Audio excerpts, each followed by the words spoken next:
বিশ্বের কোনো শক্তি কাশ্মীর থেকে পাকিস্তানকে বিচ্ছিন্ন করতে পারবে না বলে মন্তব্য করেছেন পাকিস্তানের সেনাপ্রধান জেনারেল অসীম মুনির। তিনি আরও বলেন, ১৩ লাখ ভারতীয় সেনাদের পাকিস্তান ভয় পায় না।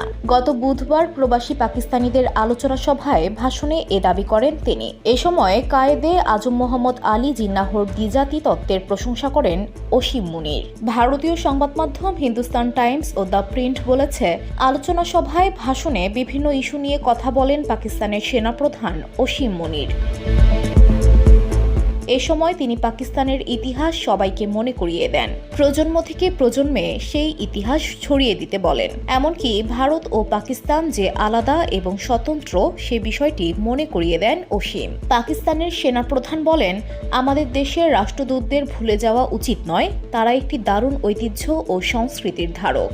আপনাদের অবশ্যই সন্তানদের কাছে পাকিস্তানের গল্প বলা উচিত। আমাদের পূর্বপুরুষরা ভাবতেন যে জীবনের প্রতিটি ক্ষেত্রে আমরা হিন্দুদের থেকে আলাদা। আমাদের ধর্ম, আমাদের রীতিনীতি, ঐতিহ্য, চিন্তাভাবনা ও উচ্চাকাঙ্ক্ষা পৃথক। এটি ছিল দ্বিজাতি তত্ত্বের ভিত্তি।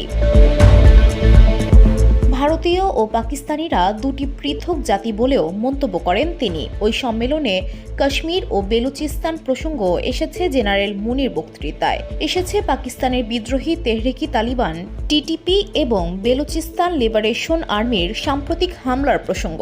তিনি বলেন, কাশ্মীর হল ইসলামাবাদের গলার শিরা, তাই পাকিস্তানিরা কখনো তাকে ভুলতে পারবে না। VOD Bangla news desk.